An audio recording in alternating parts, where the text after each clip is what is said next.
Midnight and Dawntrail are both highly contentious stories, but for very different reasons. In today's video, let's take a look at both of these expansions' 0.0 narratives and find out why they were so disappointing for so many. Hello everybody, it's your boy Jmulls, and I've played through both of these stories for Final Fantasy XIV and World of Warcraft. So let's dive in and take a look. First off, let's look at each expansion story individually, so we can be best equipped to discuss the failings or even rare successes of each. Let's begin with Dawntrail, and let's look at why Dawntrail fell so flat. Dawntrail was the first expansion after the Hydaelyn and Zodiac arc that dominated Final Fantasy XIV for so long. It features a highly satisfying sense of finality to a story running for 10 years. So transitioning a player base from those highs into an expansion that features a far less grandiose narrative while featuring a lot of setup, it was always going to be a tall task. But in my eyes, not insurmountable. Dawntrail offered a tonal reset, really leaning on its summertime vibes of going to the new world in this tropical land, and instead of dealing with existential cataclysms and the finality of life, we help elect some random cat girl we found in a cardboard box one day become the ruler of some overseas kingdom. Yeah, I can get down with that, especially when we're splitting the Scions up into competing camps based on candidates. Sure, this could be a good fun time to help transition us into whatever is supposed to come next. So what went wrong? Well, if you ask 100 people, you will probably get 101 different responses. But to me, the problems were glaring. Pacing and priorities. Large swaths of Dawntrail's story just felt overly slow and dragged out, and this is particularly potent when paired up with that other issue I mentioned, priorities. Because the things we were doing during the 0.0 campaign for the Rite of Succession just weren't interesting. A story arc's all about having these candidates perform a series of deeds in search of the mythical City of Gold largely felt like slogs to get through when all we were really doing was helping Wu Clement tame an alpaca, which happened off screen, and that was a whole arc by the way. I mean, we also built a float, fought a giant bird monster which was pretty good, but we kind of weirdly sped past this section, and we had most of like Velagomanda's feats take place off camera, or they happened just in the trial itself. We also spent a shocking amount of time just making and learning about tacos, and like, yeah, there's some okay history there, but again, priorities here. I get the idea behind the intent, because the intent behind these arcs is obvious. You think Karate Kid, where seemingly dull and mundane activities are meant to represent larger principles, and stuff like this can work, just the pacing needs to be precise. And it simply felt far too dragged out and uninteresting in the moment. The first half of the campaign felt more like a series of side quests than a meaningful, whimsical adventure to hunt down a mysterious city of gold. In my mind, that entire first half should have felt more like Uncharted or an Indiana Jones adventure, instead of just feeling like a history class. You pair that with the tone of the story going for a more lighthearted, almost Saturday morning cartoon, compared to the seriousness of both Shadowbringers and Endwalker. Meteon, though I gave you these wings to soar the heavens, I did not teach you how to walk the earth. So loath was I to bind another living being. In the course of your long journey, you will learn from those you meet. Learn to walk and run, and so much more. A flower.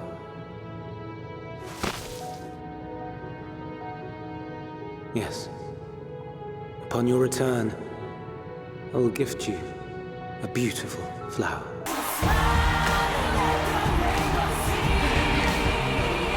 And it was tonal whiplash to the extreme. Not the trial difficulty, you rascals. Especially when you have resolution to the arcs, sometimes boiling down to this almost bizarrely out of place dialogue. Like I'm watching Sesame Street or something. How would you have us reclaim our glory? With friendship and community. It feels more parody than anything. Now, a lot of criticism has centered around the main character for Dawntrail, Wu Clement. And while, yeah, I don't really like the character myself, she felt more symptomatic of larger and fundamental issues with Dawntrail rather than the cause of those issues. Tone, writing quality, pacing, dialogue, feeling as if the story was trying to target a far younger demographic than it has before. And in key moments, the suspension just felt borderline non-existent, and it fell through due to to writing that felt forced and illogical, such as the death of Wuklamat's father Kululjaja to rival candidate for the throne and antagonist Saralja. We are told to let it happen, little bro, because Ma'ana, but this dude is leading an invasion of Tuliolol and wiping out swaths of the population, seemingly indiscriminately, and we just let the guy win instead of having the multiple scions and us as the warrior of freaking light interfere and try to do anything at all.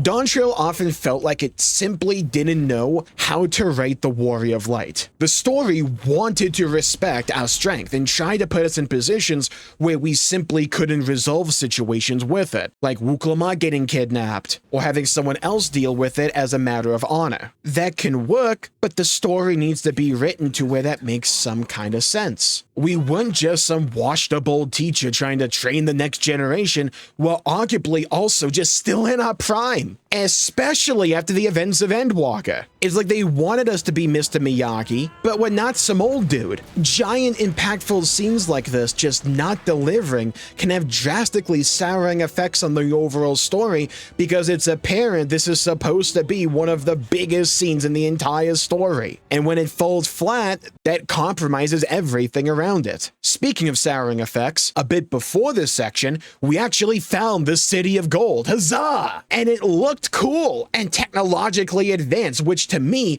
was a fascinating juxtaposition to the technologically less advanced aesthetic we had been dealing with up to this point. And it would have been such a really cool reveal alongside Alexandria later on if they hadn't advertised these things with the expansion. So we knew they were coming, it was just a matter of when. Seriously, like looking back on it, I understand you wanted to sell the expansion and you thought the summer vacation angle wasn't going to be sufficient, but I think a reveal like this is best not to be spoiled multiple times in trailers and FanFest. Getting back on point though, I mean, when we get there, sure, I'm excited. Let's find out what's behind this giant door gate thing. Let's go explore the City of Gold. I mean, I've been waiting since FanFest after all. We just covered that. I mean, we would explore it if the game didn't turn us around and tell us to leave it behind. It's like, yay, Wuklamat won. She's the vow resolved now. Let's go deal with that. It's like, brother, City of Gold's right there. I would like to explore it, please.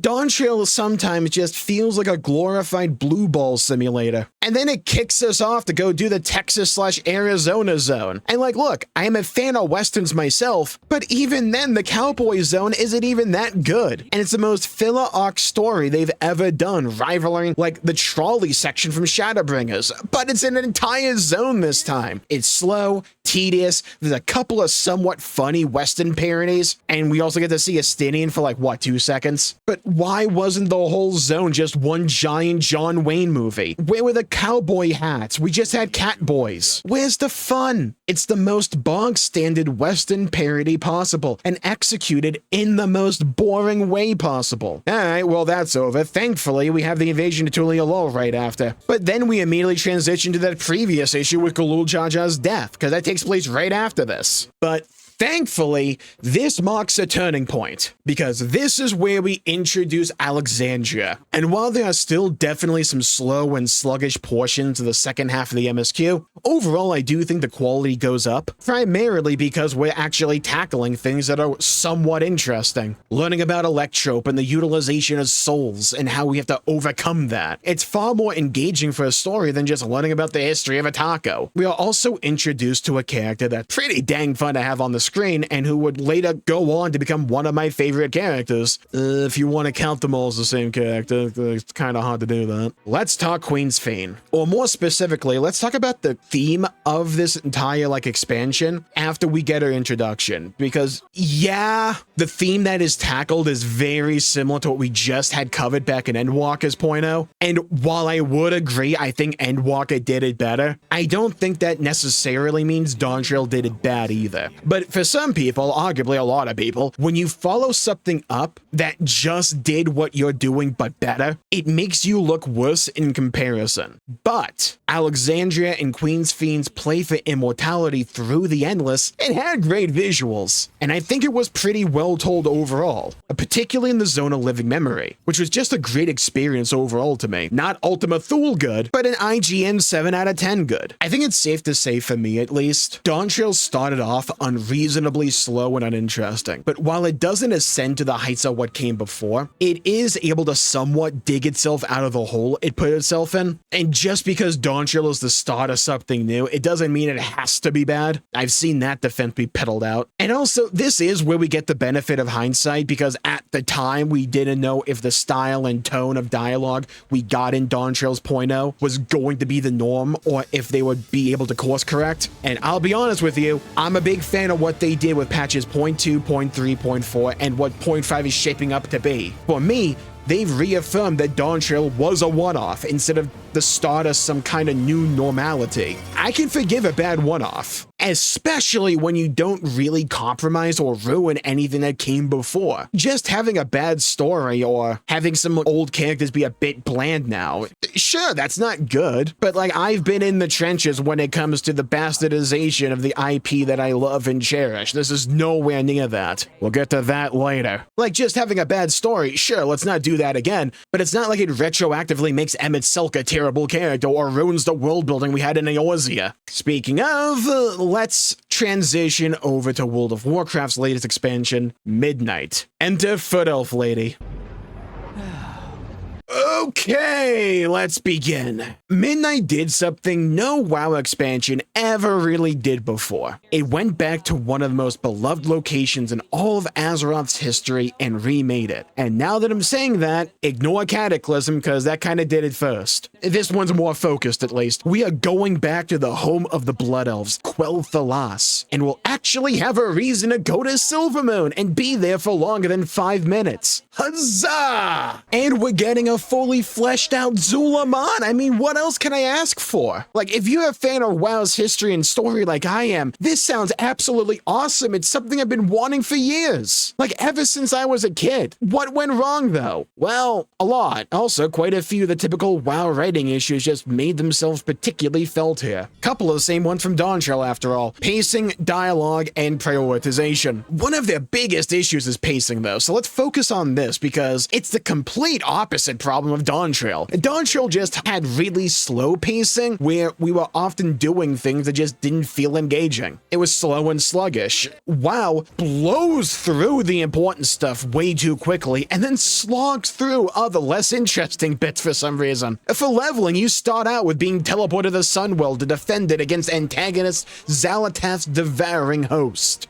Really cool intro section. Like, unironically, I don't have many issues with it. Sure, I could probably nitpick a few things, like some animations here and there, but like, overall, it's pretty dang good. And one of the best examples of Blizzard actually portraying a battle in-game. So a great start to the expansion, right? Yes, it sets the tone. Sure, some goofy animations, as I said before, but overall, for World of Warcraft, it's good stuff. Then we get to the proper leveling zones that just immediately feel like filler arcs. And this is one of WoW's oldest problems, where they introduce the A-plot immediately, and then don't really flesh it out in a meaningful way until you get back to it at max level or near max level. They just use the leveling to introduce the zones and new cultures to you. Sometimes they're able to get away with it, but it's felt here because they have all this time to flesh out the main story, and they just choose to not really do that. And the filler arcs that we do get are so painfully predictable and haphazardly put together, it's just hard to take seriously. Like, at least with Dawntrail, we had a character arc for Wuklamot. Like, sure, it wasn't particularly good, but there was at least one there. This was like watching 4 different bound arcs in Bleach. Let me give you the premise for the Zul'Aman zone. And I want you to think of exactly what's going to happen, because you're probably going to be right. So the Blood Elves and the Amani Trolls hate each other. They've been killing each other for a long, long time. But you won't believe this. There's a greater evil affecting both Eversong, home of the Blood Elves, and Zul'Aman, home of the Amani. The Amani are on the brink of losing to the Void, so their leader, Zul'Jara,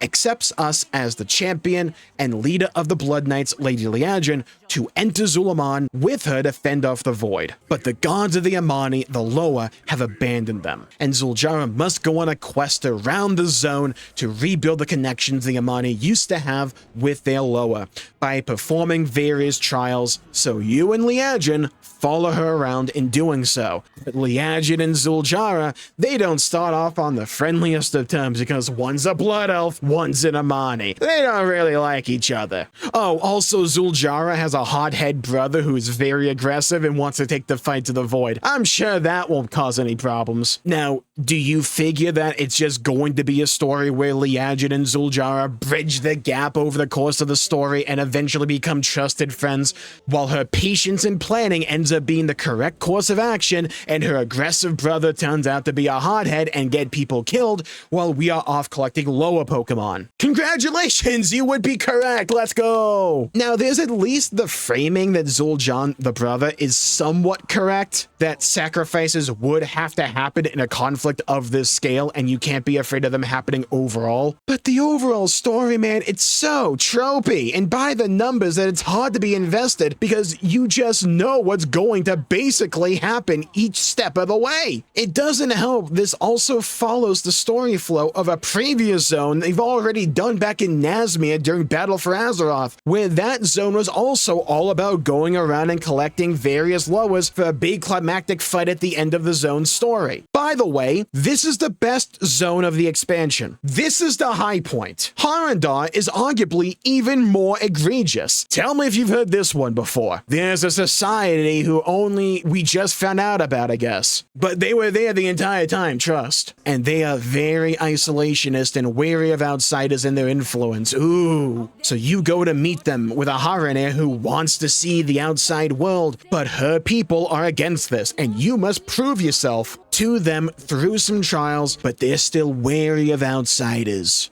But you won't believe it. A greater threat rears its ugly head, and when you're in your hour of need, they show up to save the day for some reason and start the trend of opening up to the wider world. That's the story. It doesn't help that for giant swaths of the leveling campaign, we deal with holy grass called Lightbloom as an antagonistic force. It's also the primary antagonist in the Harandar story, or at least the antagonistic force, and it just doesn't really make an appearance in the max level campaign. I mean, so far at least, but seriously, Eversong as a zone story is like half Life Bloom, and the other half feels like a segue for Erator's later campaign chapter. We'll get to him. And also Zulaman. We go from the Sunwell intro scenario, which was intriguing, to 3 filler arcs. Actually, make it 4. Let's deal with Erator. So Midnight does something where the premise of it is really good. So instead of an entire new zone, let's go back to the old world. Slight problem. You know how Wuklamon is the protagonist of Dawntrail? Well, Midnight's protagonist is Erator, son of Turalian and Illyria. Welcome to another story about some young, well, for elves at least he's young, and technically he's a half-elf, but still, relatively young up-and-comer that's just trying to find a place for himself in the wider world. Have you seen this character before? I'm sure you have, and I'm sure we'll see characters like him 1,000 more times. Yeah, we go around collecting artifacts to help out the people channeling into the Sunwell against the Void, all the while helping Erator find out what kind of paladin he wants to be, because he's having a lot of doubts, because in a moment of light blindness, I won't even get into that one, his father tried to kill Zul'Jin, that troll from earlier, but Erator leapt in front of the blade, and now he's being emo about it, because of course he is. So to properly revisit the story with the Void, i.e. the A-plot, we have to wait until the final leveling zone, Voidstorm, which, to be fair, it's pretty alright. I mean, it's a good zone in my opinion. And then the max level campaign happens, and using those zones as filler or to build up for 2 seconds of payoff comes back to bite them massively in the behind, because they clearly didn't give enough time to themselves to build out the story that they're trying to tell. And in the span of a couple of hours, we not only invade the Void Spy to take the fight to Xalatath, we also lose the Sunwell, it becomes the Darkwell, Xalatath captures the Dark Naru that is inside of Illyria, and now we have to deal with the Darkwell. In order to do so, we then bring together the various elven tribes together in the span of like an hour. Also ignore the Horde and the Alliance, Blizzard kind of forgot about them. We then lay siege the Darkwell,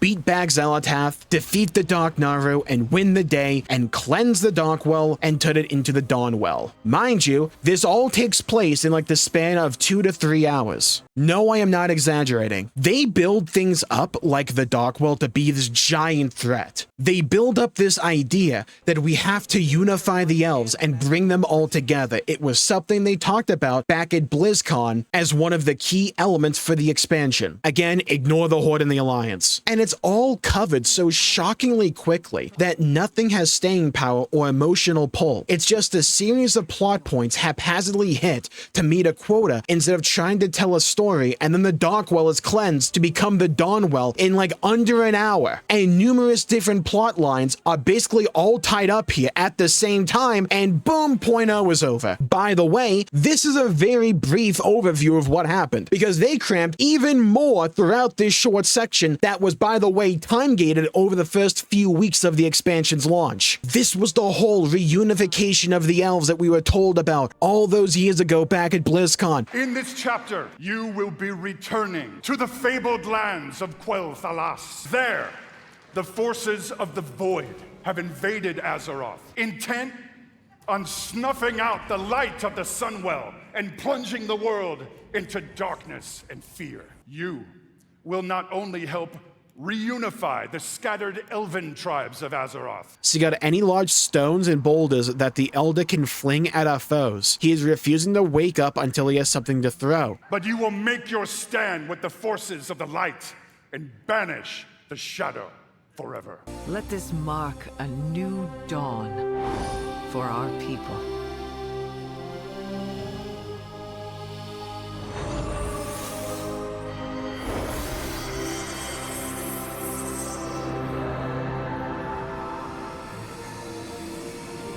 For the kingdom of Quel'Thalas, our high home.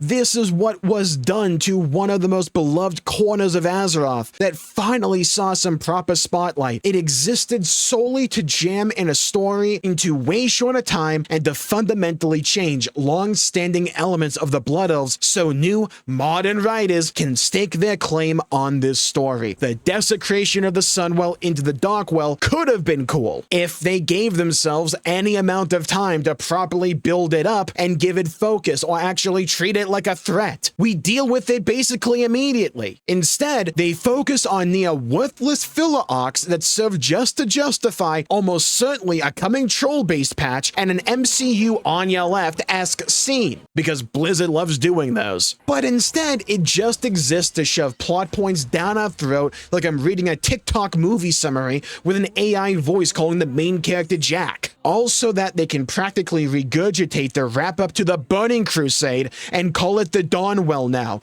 and take away the really cool toy the Blood Elves used to have that made them famous, that made them unique. All in some measly attempt to make Alliance roleplayers feel somewhat welcome in a Horde capital city. It's such a mishandling of current but also established lore that it, like Shadowlands before it, irrevocably tarnishes beloved swaths of the lore, all in service of telling one of the least compelling narratives I've ever seen from World of Warcraft, and that's saying something. Sure, WoW never really focused on narrative before, but it's clear Blizzard wants to change that, and they want people to take the main story and the characters of World of Warcraft far more seriously, but they don't put in the work, they don't give themselves enough time, and they just fundamentally misunderstand the world and story in service of telling the hyper-specific story they want to tell. All the while, they end up ignoring giant elements of the world that would make way more sense in the moment, but it doesn't fit their vision, so they ignore them instead of providing a logical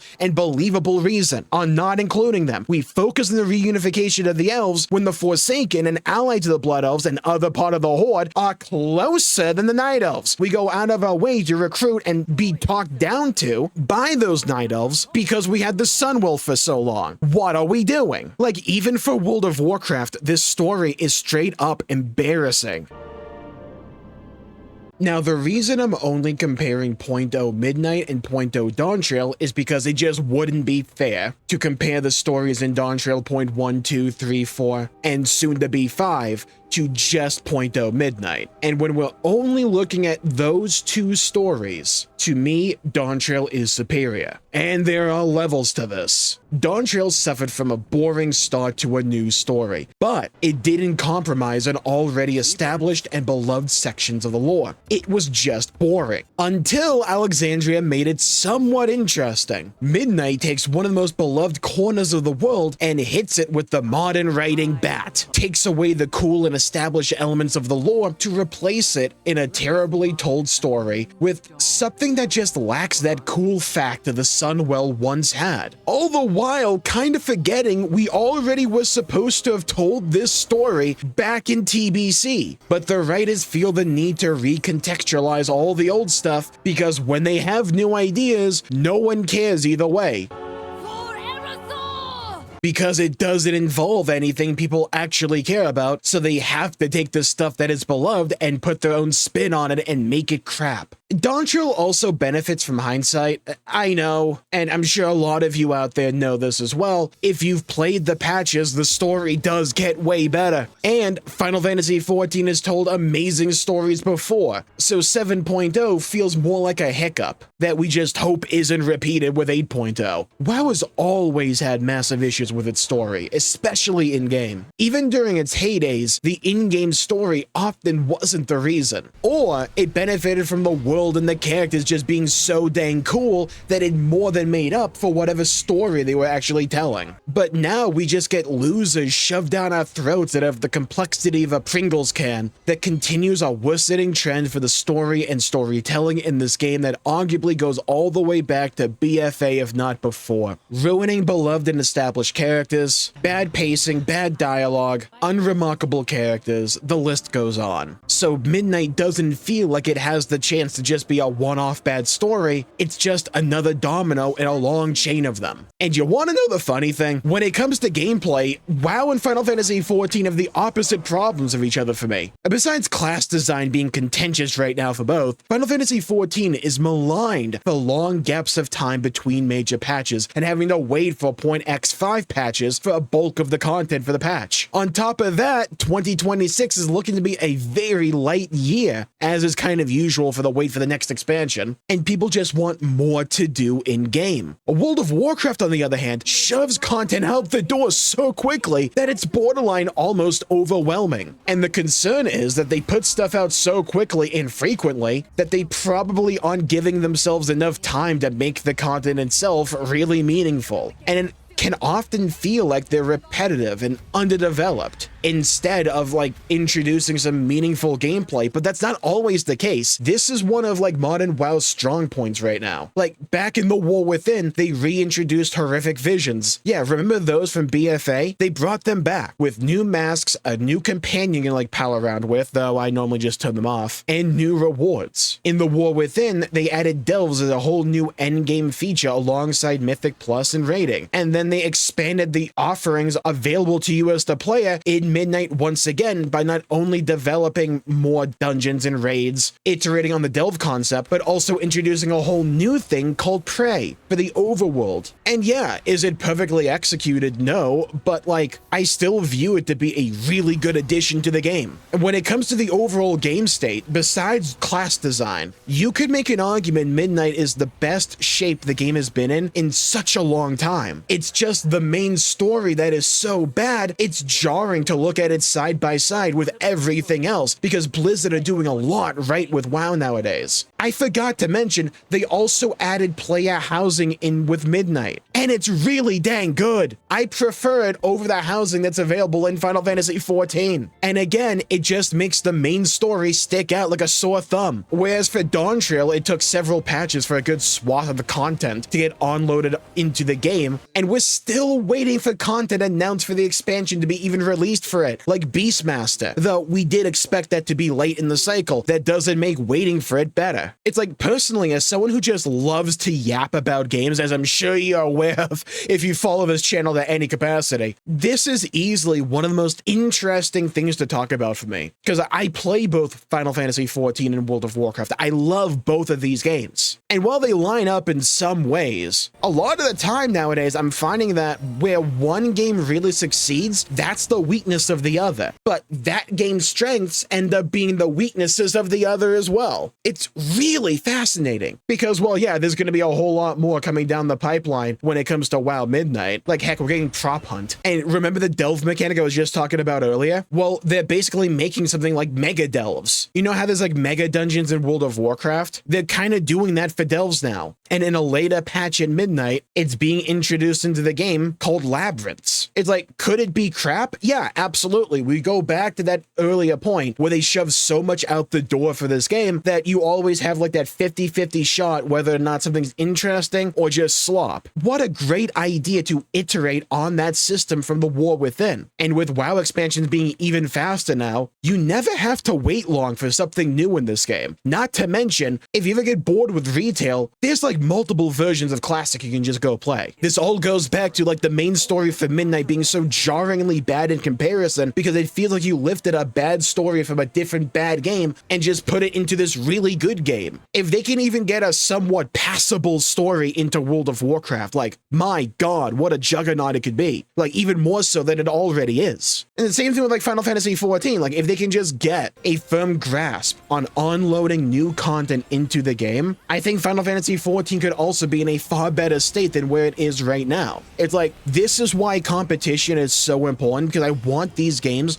to learn from each other, learn how each other develops and designs their respective games and how you could possibly incorporate that logic or that pipeline into your own workflow. It's like there's so much potential for the future of these games to learn from each other. Hopefully the end result is just a better game for the both of us. It's like, I will be harsh on the things that I don't like, and I will be very loud about it. I'm sure you guys can tell. But if you followed my coverage for like Final Fantasy XIV Dawntrail, I don't require much to get my faith back. And like, it's the same thing when it comes to World of Warcraft. There were like some stories in the War Within I genuinely liked. Like, I liked Undermined as a patch. I know quite a few people didn't. And sure, there's some like weird or like not that good elements to it as well. I can see that. But like, my bar is not very high, particularly when it comes to WoW. All they have to do is really like to start telling good stories with the game. Not even like good, just somewhat passable is all I need. And it's going to be a big year for both of these games. I mean, we already talked about it before. Final Fantasy XIV might not get a lot of patches this year, but 7.5 is going to be a very big patch. And on top of that, we have the Fan Fest where they're going to be announcing 8.0 and showcasing what the future of Final Fantasy XIV is going to look like. You know I'm going to be there to cover that. When it comes to like World of Warcraft, like, my god, every few weeks you get like something new. Like 12.0.5 comes out like only a few days after this video goes up. The expansion feels like it just came out. And then later this year, we're getting BlizzCon where they're almost certainly going to announce the next expansion, the last Titan. Well, maybe not announce it because they already did that at like the last BlizzCon because they announced all the World Soul Saga expansions. But like, they're definitely almost certainly going to be revealing it, like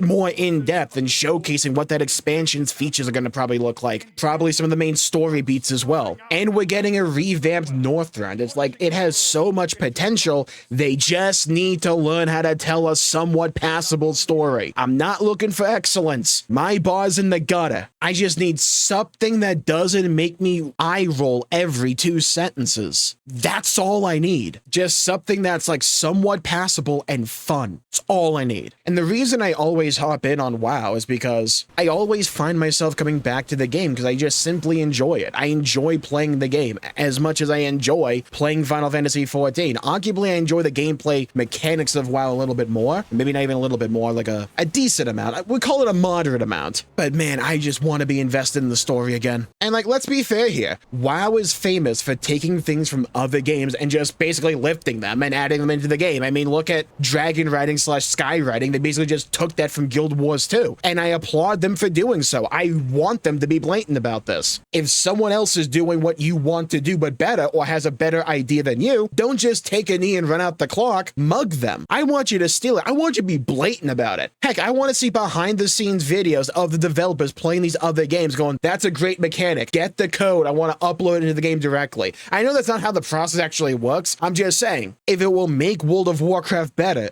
do it. And while I don't think World of Warcraft will ever tell a story on par with like the Hydaelyn and Zodiac arc for Final Fantasy XIV because the game's just not equipped to really do that, I don't think that's necessarily really a good excuse for the state of the modern story. WoW can tell really good stories. They do it in the side quests. Heck, one of my favorite quests I've ever done in World of Warcraft comes from Dragonflight. Not the main quest, don't get me wrong, but there was one side quest that I did about a dwarf that was just hanging off the ledge of, I don't even know what you would call it, like a platform, and you just sat down next to him and you talked it out. And you know what? I really loved that quest. It was great. There are quite a few side quests in the War Within I really liked as well. There are a few side quests at Midnight where I'm like, this is really fun as well. This is what I go back to when I say the main story being so bad at Midnight is super jarring because the rest of the game feels so much better. I want World of Warcraft in some ways to copy Final Fantasy XIV to tell a better story. You can't tell it one for one like Final Fantasy XIV, but learn from it. How does Final Fantasy XIV construct its characters? How does it overall handle writing? Ignore 0.0 for Dawntrail. Look at how it writes dialogue, or how they write dialogue. These are just a few of many major things that they can and should do to increase the quality of the story in World of Warcraft. Stop treating the main story like a series of plot points to hit, just to be able to say, see, we did tease these things. We have foreshadowing. These plot points make sense. They flow from one to the next. When it's really not a flow, it's a staircase. You're hitting one plot point and going to the next one, and you don't care about going from one to the other. You're just like going up the stair. There's not a smooth slope there. I want a good curve. Pause. Focus more on actually telling those plot points and connecting the story from one plot point to the next. And don't just tell it in a way where it feels as if it's designed to target people playing the game on a second monitor. WoW deserves better than that, and it deserves better than Midnight. Final Fantasy XIV deserved better than Dawntrail, and they put in the work to make the story and game better. They aren't all the way there yet, but I think a lot of people kind of think like me, where sure, the end result will absolutely matter more, but if you can start showing a genuine effort to correct and move in a better direction, and we can feel those changes occur quickly or over time, that can go a long way to recouping a bunch of trust. And when it comes to Final Fantasy XIV, the improvements are obviously noticeable, going from even point 1 to point 2, and then to point 3, and then to point 4. World of Warcraft Midnight needs that same progression when it comes to Midnight's patches. And with just how quickly they make the content for the game, I don't know if it's going to get that. I hope they do. Maybe not even with Midnight when we get to the last Titan, hopefully. But at some point, they need to earn the hope and copium people still have for this game, that I also still have for this game. I know they can do better, because the rest of the game shows that to me. It's nature's proclamation. So here's where you come in. Leave a comment down below with what game do you play more, Final Fantasy XIV or World of Warcraft? And what would you like to see for the future of your game that would make you excited or the happiest? I'd love to hear your thoughts, hear your opinions, and hear your perspectives. And while you're down there, please leave a like and subscribe. It really helps the channel out and helps support future content, and I greatly appreciate it. And I know I was rather negative about, well, a lot when it comes to this video, so let's have some positivity, shall we? I played Chrono Trigger for the very first time, and the game is awesome. And there's been this conversation about whether or not Chrono Trigger holds up in the modern day, and I'm here to tell you why I think it does. Want to find out more? Check out this video right here. Thank you all for tuning in. Stay safe, have a great day, and I'll see you all next time. Bye-bye, everybody. Until we meet again.